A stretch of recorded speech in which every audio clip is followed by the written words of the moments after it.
알기 쉬운 경제 완전 정복. 가장 가까이 있는 생활 경제 뉴스.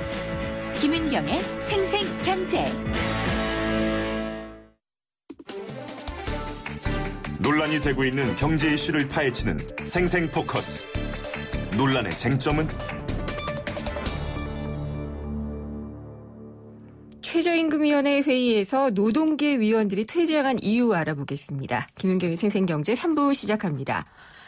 내년도 최저임금 결정을 하는 자리였죠. 최저임금위원회에서 어제 오후부터 진행이 돼서 한 12시간 정도 밤새 진행이 됐는데 결국은 협상이 안 되고 결렬이 됐습니다. 오늘 새벽 5시쯤에 공익위원들이 한 6천 원 안팎으로 올리는 안을 제시를 하자 노동계가 반발을 하면서 퇴장을 했습니다. 그러면서 회의가 끝났는데요. 법정 시한이 이미 열흘이나 지났고 그래도 내년도 최저임금은 어떻게 될지 지금 불투명하기만 합니다. 생생경제에서는 최저임금과 관련해서 지속적으로 관심을 갖고 최저임금위원회 노동자위원 또 사용자위원 측 차례로 인터뷰를 해왔는데요. 오늘은 회의장에서 나오셨던 노동자위원 측 얘기를 들어보려고 하고 있습니다. 최저임금위원회 노동자위원이신 민주노총의 김종인 부위원장이 전화로 연결돼 있습니다.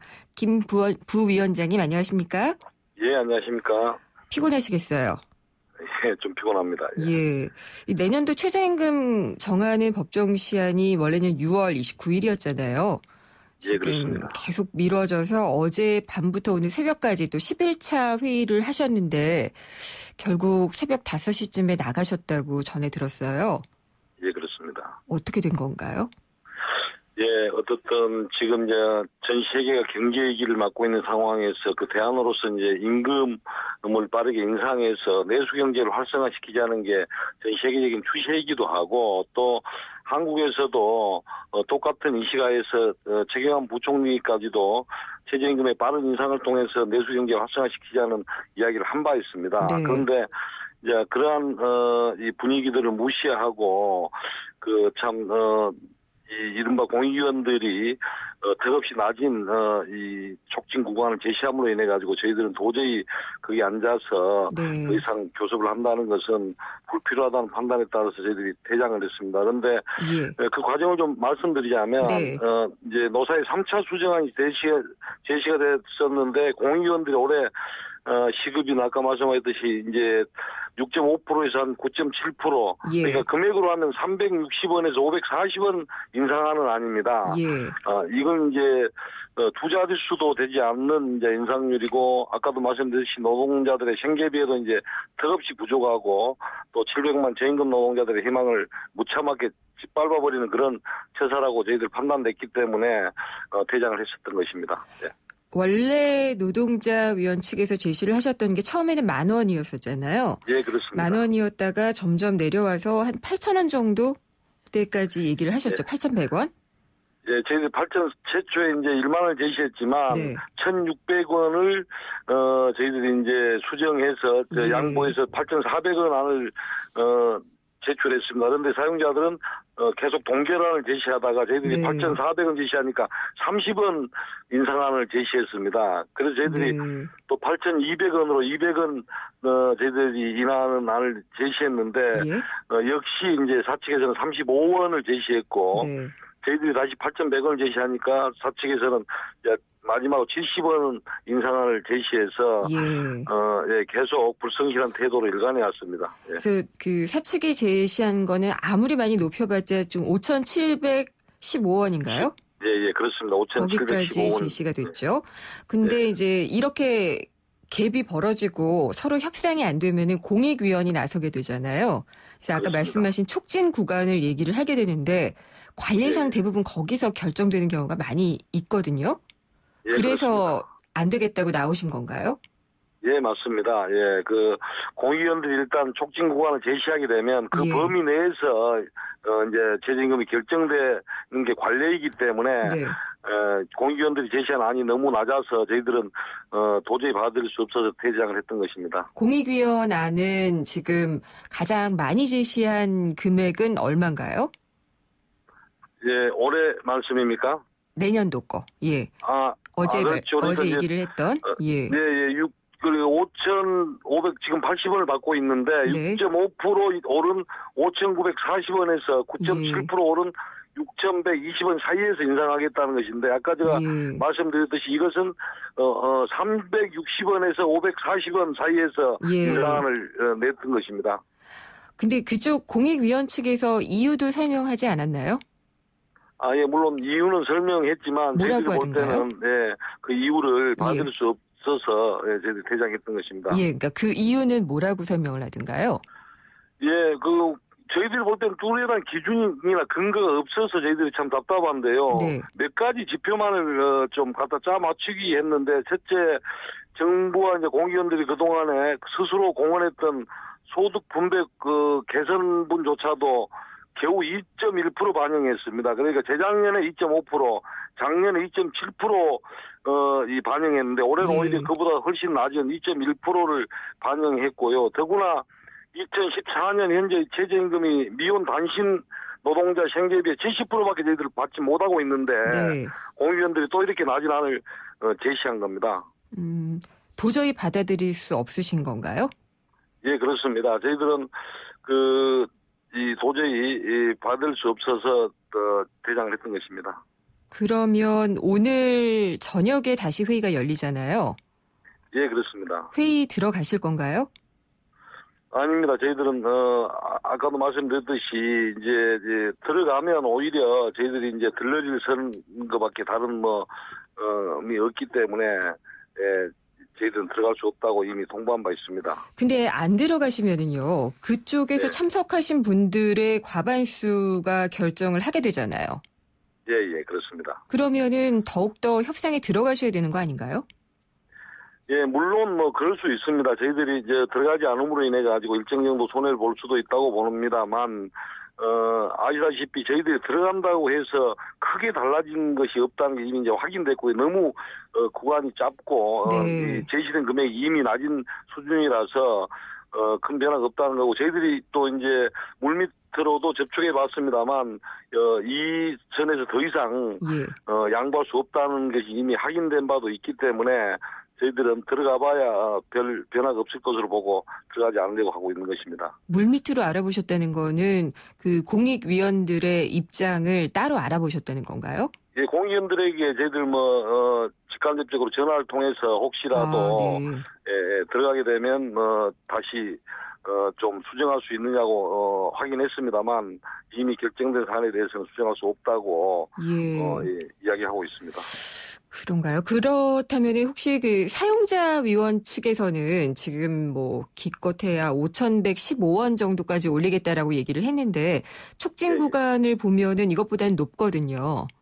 이 공익위원안을 받아들인 건가요? 어떻다고 알고 계신가요? 사용자 위원들은 받아들이는 걸로 저희들은 알고 있습니다. 아, 그래요? 예. 그리고 최저임금위원회 위원장 이야기를 들어보면은 이 촉진 구간을 제시한 것이 아무래도 우리 경제가 어렵다 보니까 더 받아야 된다는 것이 이제 노동자 측의 입장이지만은 우리 경제가 감내할 수 있는, 결국 기업이 감내할 수 있는 거겠죠. 이 최대한의 범위를 고려했다라고 하는데 이 설명도 납득이 안 되시는 건가요? 예, 오히려 이제 많은 전문가들이 경제가 어렵기 때문에 오히려 이 경제를 살리기 위해서라도 내수 경제 활성화를 위해서는 노동자들이 임금을 소비할 수 있는 만큼 받아야 되고 그래야만이 소비가 촉진되고 내수 경제가 활성화돼서 경제가 산다는 것이고 이게 저희들만의 이야기가 아니고 국제적인 추세입니다. 다들 아시겠지만 미국의 오바마 대통령도 그렇고 일본의 아베 수상도 그렇고 세계 인사들을 불러서 임금을 제발 좀 인상해서 내수 경제를 활성화시키자고 이야기하고 있는 것으로 알고 있습니다. 네. 그것만 보더라도 이 경제가 어려울수록 오히려 이 저임금 노동자들에게 임금을 많이 줌으로 인해 가지고 내수를 진작시키는 게 필요하다고 보고 있습니다. 저희들은. 이거는 제 의견이 아니고 기업 측이 이야기를 하는 건데요. 최저임금을 많이 올리게 되면은 이제 임금 인상 부담이 기업에게 돌아가게 되고 그러면은 어쨌든 기업은 유지를 해야 되니까 일자리를 더 늘리지 않을 수밖에 없다라고 제게는 이야기를 하거든요. 그런데 이제 또 많은 전문가들이 이 최저임금 인상과 고용과는 무관하다고 이야기하고 있고 오히려 고용이 늘어난다는 이 데이터도 또 있습니다. 그래서 저희들은 재계에서 임금 인상을 하지 않으려는 구실로 고용이 위축될 수 있다고 말을 하고 있습니다만 전문가들의 의견을 들어보면 그렇지 않다는 게 확인되고 있습니다. 네, 아까 들러리밖에 안 될 것이다라고 얘기를 하셨는데 이것도 제 의견입니다만 그냥 협상에 그래도 들어가시는 게 더 유리한 쪽으로 그러니까 결정이 나는데 유리하지 않을까요? 이제 물론 그럴 수 있습니다. 그럴 수 있는데 협상이라는 게 올해만 있는 게 아니고 작년에도 있었지만 또 내년에도 있고 내후년에도 있는 건데 공익위원들이 이렇게 계속 여러 가지 그동안의 이 국제적 추세라든가 또는 이제 이 국내 경제 상황이라든가 또 저임금 노동자들이 처한 현실을 무시하고 정치적으로 이렇게 판단해버리면 결국은 이제 저희들이 들어가서 교섭해봐야 아무런 소용이 없기 때문에 저희들이 지금 이 넘어간 상황이 어떤 상황이라는 거에 대해서 공익위원들에게 알려줄 필요가 있고 그러기 위해서는 저희들이 좀 단호할 때는 단호해야 한다고 보고 있습니다. 알겠습니다. 많이 피곤하실 텐데 인터뷰 감사드리고요. 최저임금과 관련해서는 앞으로도 많이 좀 여쭙도록 하겠습니다. 감사합니다. 예, 감사합니다. 이 최저임금위원회 노동자위원이신 민주노총의 김종인 부위원장이었습니다. 안녕하세요. 홍주동 김수미예요. 차오르 정렬 2588 대리운전 2588 좋아요. 좌우가 똑같아요. 2588 언제나 어디서나 2588 좋아요. 대리운전 차우가 같아 2588 네, 생생경제 3부 여기까지고요. 4부에서는 경제주치 시간이 있습니다. 양도세와 관련한 세무상담이 준비가 돼 있고요. 곽정수의 기업이야기 코너에서는 핫한 이슈죠. 주주총회를 지금 앞두고 있는 삼성물산과 엘리엇의 공방, 서로 지금 세를 끌어모으려고 하고 있습니다. 국민연금이 캐스팅보드를 쥐고 있는데 어떻게 될지 한번 짚어보도록 하겠습니다. 잠시 후 생생경제 4부에서 뵙겠습니다.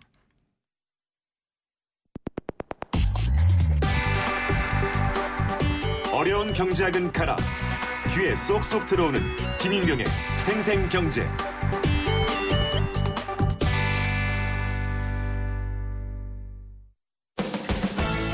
든든한 우리 집 경제주치, 생생주치.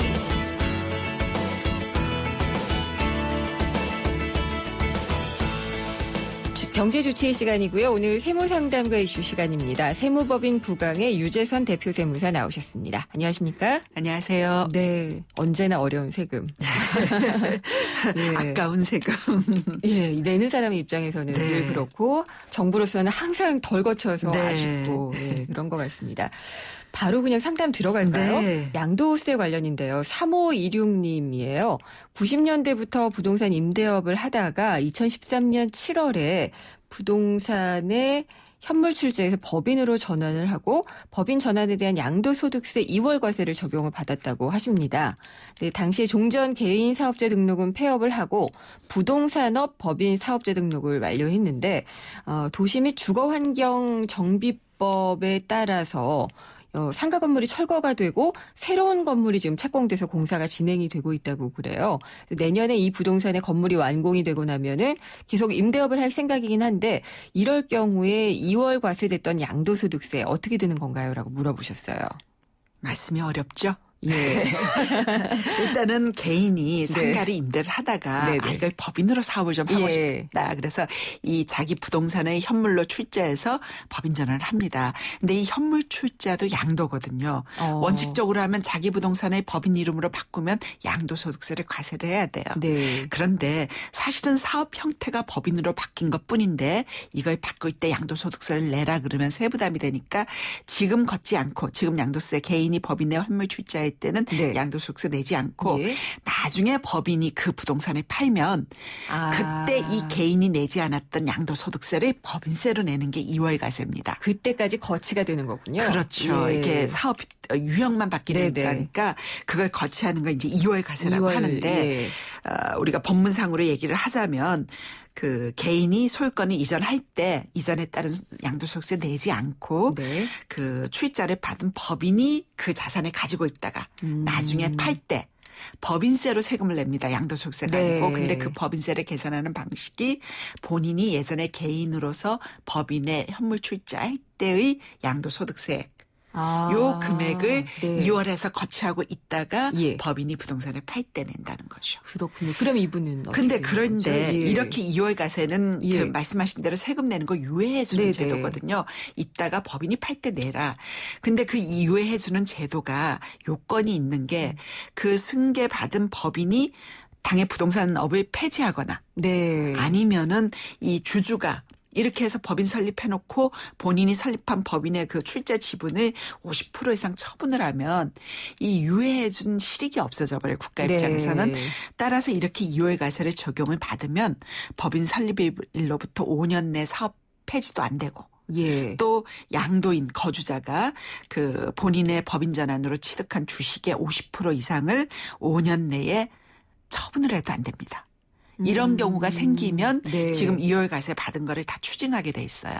그러면은 이분은 2월 과세 처분을 받고 2년 만에 지금 이제 2년 만에 이게 철거가 됐어요. 그러네요. 그러다 보니까 이러면 사업 폐지가 되는데 내가 2월 과세 받은 거에 도로 추징 당하지 않느냐라는 걸 두려워하시는 것 같은데 우리가 본의 아니게 지금 철거가 되는 거죠. 이거 주거환경정비법에 의하면 도시환경 재개발 재건축하면서 다시 철거해서 다시 줄 겁니다. 재개발하면. 그럼 그동안의 사업을 휴업하는 거지 사업을 폐지하는 게 아니거든요. 도로 신축이 되면은 그 건물을 받아서 부동산 임대업을 다시 영위하실 거라고 했고 이 경우에는 본인의 의사와 상관없이 철거되고 신축되는 거니까 사업을 폐지하는 경우에 해당하지 않습니다.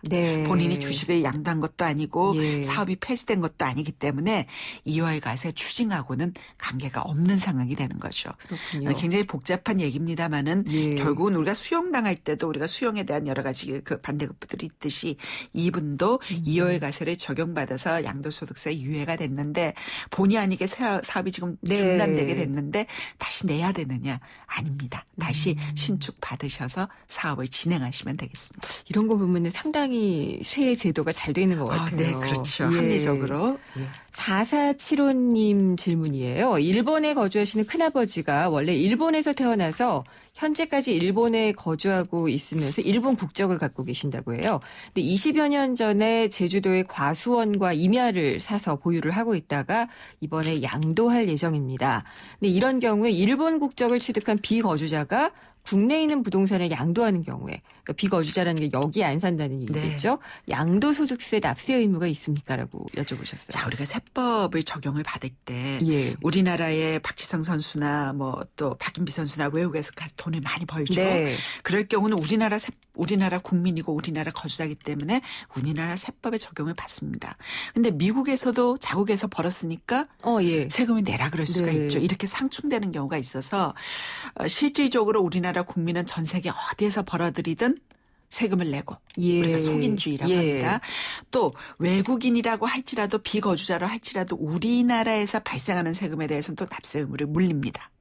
이건 또 속지주의라고 하죠. 그래서 우리나라 소득세법을 보면 거주자와 비거주자로 나누어서 거주자는 전 세계 어디의 세금이나 다 우리나라의 과세권을 가지고요. 물론 외국에 내는 세금은 외국 납부 세액공제로 뭐 조정을 합니다만 일단 과세권을 우리가 가지고 있습니다. 그다음에 비거주자라고 할 경우 국내에서 특정한 소득 약 12가지 소득에 대해서 우리나라 사법이 적용받도록 하고 있습니다. 우리 흔히 아시는 뭐 이자 배당, 자산임대, 부동산임대, 또 사업소득, 근로소득, 우리가 로얄티라고 하는 사용료소득, 뭐 인적 영역, 연금, 유가증권 양도, 일반 양도, 부동산 양도 것들은 국내에 속하는 자산에 대해서는 다 세금을 물게 돼 있어요. 그럼 이분 같은 경우는 비거주자입니다. 비거주자라는 말은 우리나라에 1년 이상 주소지를 두지 않고 있다는 주소나 거소를 두고 있지 않는 경우는 비거주자인데 이럴 경우에도 국내 원천 소득, 국내에 가지고 있는 부동산의 양도함으로써 소득이 발생한다면 양도소득세 과세 대상이 됩니다. 아, 그래. 세율도 똑같이 적용되고요. 똑같습니다. 또 불리한 점은 예를 들어서 우리나라 국민이 양도소득세를 계산할 때는 뭐 양도소득 기본공제라 그래서 뭐 250만 원 이런 공제가 있는데 이런 것들은 또 거주자에게만 적용이 됩니다. 이렇게 비거주자에게 적용되지 않는 공제들이 있고 이런 것들을 제외한 나머지 소득금액 계산 구조는 똑같습니다. 그다음에 또 한 가지 유념하실 게 우리는 이제 양도소득 양도하고 나중에 2달 이내에 신고하면 되죠.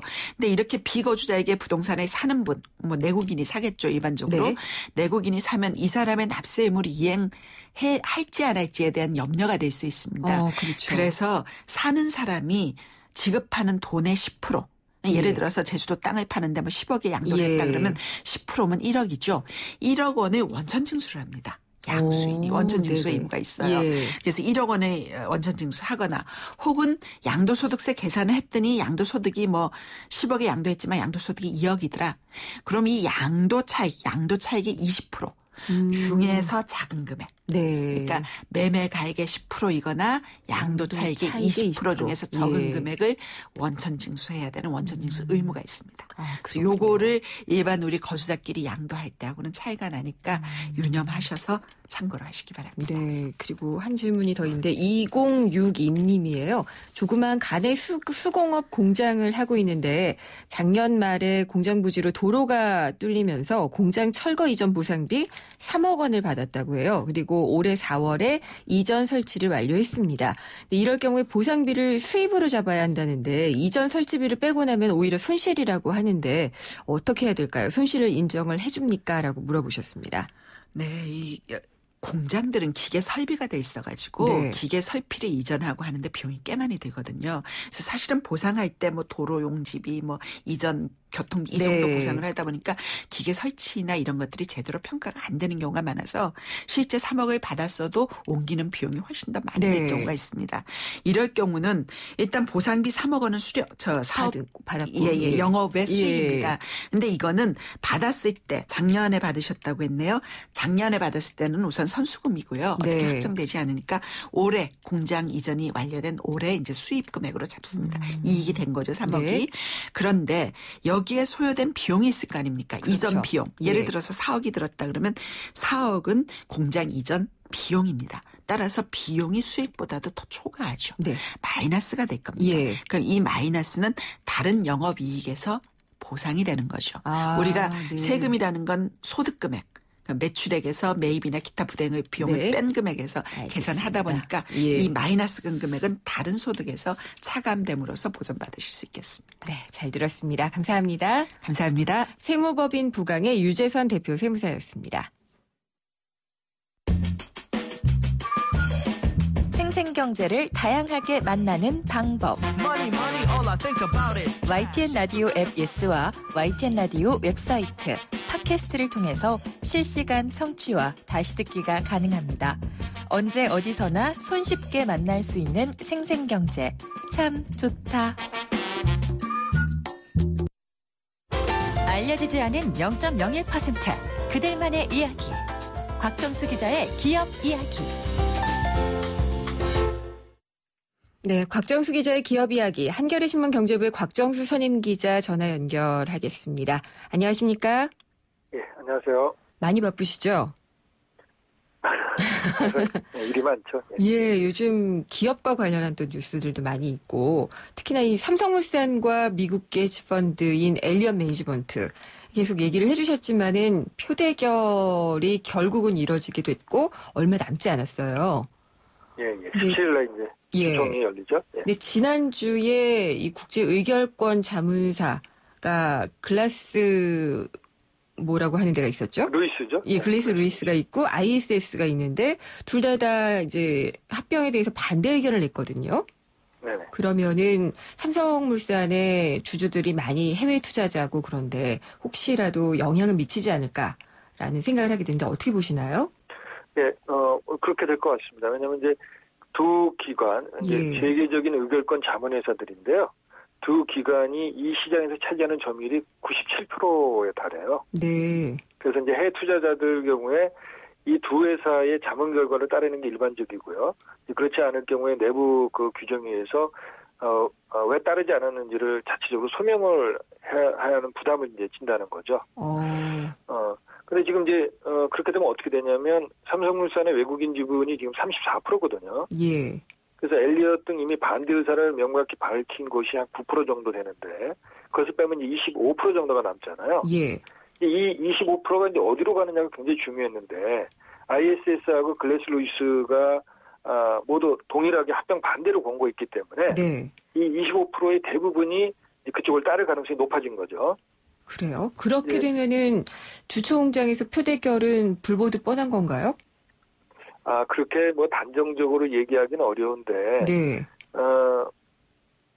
그건 아마 정밀한 이제 표분석을 해야 될 거고, 네. 그 관련해서 어저께 중요한 또 결정이 났는데, 삼성물산이 자사주를 KCC에 매각했잖아요. 네. 그에 대해서 이제 엘리엇이 부당하다고 했죠. 막아달라, 또 의결권 행사를 금지해달라 있는 가처분 신청했는데 법원이 이제 기각을 했죠. 그렇죠. 네, 이건 삼성으로서는 다행스러운 일이겠죠. 예.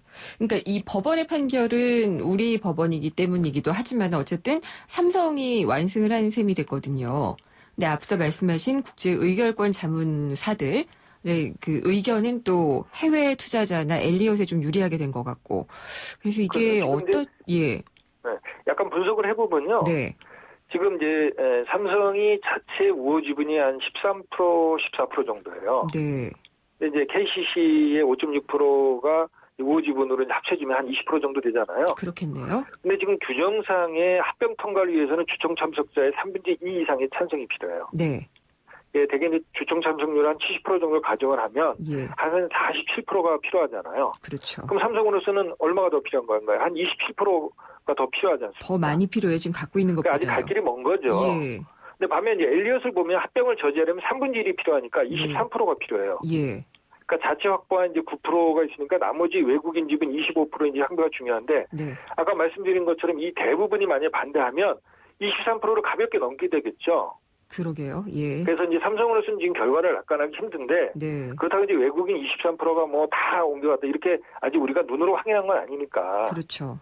좀 지켜봐야 되는데 하여튼 삼성으로서는 여의치 않은 거죠 지금. 예. 그래서 중요한 역할을 아마 국민연금이 하게 되지 않겠느냐. 그렇습니다. 예, 라고들 보고 있는데 어떻게 될까요, 이건? 지금 국민연금이 물산의 지분을 갖고 있는 게 11.2% 정도예요. 네. 근데 이제 국민연금이 캐스팅 보트를 줬다는 이제 흔히 이제 그런 표현을 쓰는데 그렇죠. 내일 국민연금 투자위원회에서 이제 의결권 행사 방향을 논의를 합니다. 예. 그래서 이제 결론이 자체적으로 낼 수도 있고 만약 결론이 나기 어려우면 지난번 SK그룹의 합병 때처럼 의결권 행사 전문위원회에 넘기거든요. 예. 이 전문위원회는 말 그대로 9명의 외부 전문가들로 구성된 자문기구인데 지금 만약에 11.2%가 네. 예를 들어서 국민연금이 찬성을 하게 되면 예. 삼성의 우호 지분이 기존에 확보된 20% 포함해서 30%를 넘어가잖아요. 그렇죠.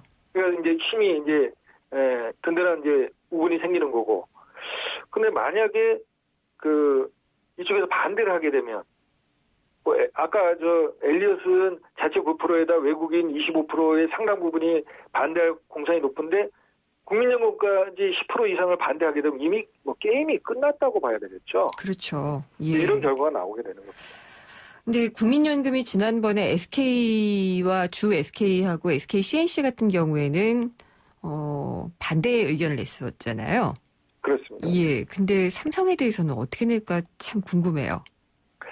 이거는 어차피 내일 이제 가봐야 되는데 네. 일단 시장에서 나오는 거는 만약에 전문위원회에 넘어가게 되면 네. SK 때와 삼성 때의 사안이 거의 유사하기 때문에 지난번 반대 결정을 또 삼성에게는 찬성으로 바꾸기는 좀 힘들 것이다. 이런 네. 예상이 좀 많은 것 같고요. 예. 그래서 이제 삼성 쪽은 지금 보니까 아까도 삼성이 이제 고임원하고 잠깐 통화를 했는데 네.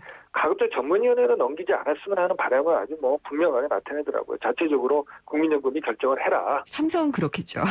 예, 그렇게 예. 지금 이제 공개적으로 반공개적으로 얘기를 하고 있고요. 예. 소액주주들한테도 계속 좀 이렇게 간청을 하고 있다고 해야지 되나요? 그렇습니다. 지금 예. 가가호 거의 과장을 좀 보태면 모든 소액주주들에게 가가호 다 네. 지지를 지금 부탁하는 그런 상황인 것 같아요. 그렇다고 들었어요. 근데 네. 이제 문제는 저는 그런 것 같아요. 이게 삼성물산과 제일모직의 합병을 우리가 너무 기정사실로 보지 않았느냐. 그리고 그게 됨으로써 삼성의 3개 승계는 굉장히 고리가 잘 맞아서 완결이 되잖아요. 근데 이거를 엘리엇이 반대했는데 엘리엇 같은 투기 자본이 삼성을 망가뜨리는 건 국익을 해치는 것이다. 라는 주장으로 지금 삼성 편을 많이들 들고 있거든요. 근데 그렇죠? 그게 맞는 논리인가요? 그러니까 그게 이제 좀 우리가 신중할 필요가 있는데 예. 제가 이제 최근에 그 홍콩에 사무실을 두고 있는 뭐 제가 굳이 이름을 밝히지는 않겠지만 아주 세계적인 그 외국인 투자자들의 그 아시아 책임자하고 좀 인터뷰를 했어요. 네. 근데 그 분한테 이번 사태와 관련해서 실제 국제 시장에서 좀 그 시각 바라보는 시각을 한마디로 뭐라고 요약할 수 있냐 그랬더니 예. 한국은 참으로 지배구조의 후진국이다 이런 이제 그 컨센서스가 있다는 거예요. 오. 이건 참 신중한 얘기죠. 그런데 최근에 이웃 일본 같은 경우에는 그동안 지배구조의 후진국이라고 불렸는데 그 아베 정권 들어온 다음에 상당히 그 개선 노력을 했어요. 예. 그래서 지금 또 중국 같은 경우에는 대단히 주주 친화적인 그 경영에 힘을 쏟고 있다 그래요. 네. 그래서 한국이 이웃 일본이나 선진국 물론이고 이웃 일본이나 중국보다도 지배구조가 뒤떨어진 그런 나라로 낙인찍힐까봐 걱정이라고 그분이 얘기를 하더라고요. 그렇군요. 그런데 우리 기업들이 네, 말씀하시죠. 예. 우리 기업들이 소위 이제 글로벌 기업으로 이제 위상이 높아지고 있잖아요. 네. 근데 뭐 이런 세계적인 투자자들이나 혹은 ISS나 글래스 루이스 같은 이런 세계적인 기구들은 일종의 이제 글로벌 스탠다드를 얘기하는 거거든요. 네. 근데 제품은 글로벌 위상을 지향하는데 하는 행태나 문화는 지배구조는 이게 글로벌 스탠다드에 만약에 어긋난다면 그게 참 지속 가능하기가 어렵다. 이런 이제 전문가들의 우려가 나오는 거죠. 이번은 어떻게 넘어가더라도 앞으로도 그렇고요. 지속적으로. 예. 근데 며칠 전에 그 싱가포르 국립대 신장섭 교수가 저희랑 인터뷰를 하셨어요. 네네. ISS 자체가 엉터리다. 주장도 굉장히 허술하고 그다음에 이 삼성물산과 제일모직의 합병을 반대할 어떠한 뭐 이게 근거 있는 설득을 하지 못했다고 얘기를 하셨거든요. 그거는 뭐 ISS뿐만이 아니라 예. 그레스 루이스의 보고서를 제대로 읽지 않은 것 같고요. 제가 보기에는. 그러니까 제가 이제 참고로 말씀드리면 예. 전 세계에 많은 그 투자자들이 있지만 그 중에서 이제 이 헤지펀드 엘리엇과 같은 헤지펀드 말고 장기 투자성, 막 10년, 20년씩 투자하는 다수의 아주 거대 펀드들이 있어요. 네. 근데 그 사람들이 가장 중시하는 게 뭐냐면 소위 책임 투자 원칙이라는 거예요. 책임 그러니까 투자. 단지 재무적인 성과만 보는 게 아니라 네. 투자 대상 기업의 어떤 환경, 예. 또 사회 책임, 네. 그리고 지배구조 이런 것들을 굉장히 중시하는 데거든요. 그런 데에서 그런 연기금이나 이런 사회 책임 투자 원칙을 중시하는 펀드들이 만든 게 ISS예요, 원래. 네. 그렇기 때문에 그 사회적인 책임이라든지 어떤 그 지배구조를 좀 건전을 한다든지 이런 것들은 그렇죠. ISS의 글로벌 스탠다드를 시장에 구현하기 위해서 만든 ISS의 보고서가 그래서 중요한 거라는 거예요. 지향점이 그렇기 때문에. 그렇죠. 예. 그리고 ISS가 자꾸 그 지역적인 어떤 성향을 보인다는 지적이 있자 거기에 대한 소위 견제로 만들기 위해서 그레스 루이스라는 또 다른 그런 그 자문기구를 또 만든 거거든요. 그렇군요. 예. 근데 그것도 세계적인 연기금들이 출자해서 만든 회사예요, 원래. 예. 그러니까 이 두 회사가 무슨 단순한 사기업이 아니라는 거. 네. 물론 이제 지금의 이제 ISS는 다른 IB의 자회사로 편입됐습니다만 예. 이 태생 자체가 무슨 개인 어떤 특정한 투자자들의 어떤 이해관계에서 만들어진 회사가 아니라는 것만은 좀 주목할 필요가 있겠죠. 주총 전에 국민연금의 입장이 나오면서 이번 합병에 대한 결론이 대충 나올까요? 내일이 아마 분기점이 될 겁니다. 그러면 삼성이 지금까지는 플랜 B는 없다는 소위 주총 강행 의지를 고수했는데 과연 그 방침을 계속 고수할지 여부가 아마 내일 판가름 날 것 같습니다. 오늘 다 잠들 안 오겠네요. 알겠습니다. 오늘 말씀 잘 들었습니다. 감사합니다. 예. 한겨레 신문 경제부의 곽정수 선임기자였습니다. 핫한 여름 식혀주는 쉐보레 썸머 페스티벌 크루즈 말리부 올란도 캡티바의 디젤 차량 구매 시 최대 280만 원 할인 또는 스파크 크루즈 말리부 올란도 캡티바 알페온 구매 시 최대 3년 무이자 할부 쉐보레와 함께라면 당신의 여름은 더욱 쿨해진다. 7월 한 달간 전시장 및 홈페이지 참조. Chevrolet, find new roads. 김은경의 생생경제 4부 포스코와 함께 있습니다. 오늘 생생경제에서 마련한 선물 받으실 분은 5828님 외 두 분이고요. 제작진이 따로 연락을 드리도록 하겠습니다. 다음 시간에 찾아뵙겠습니다. 김은경이었습니다.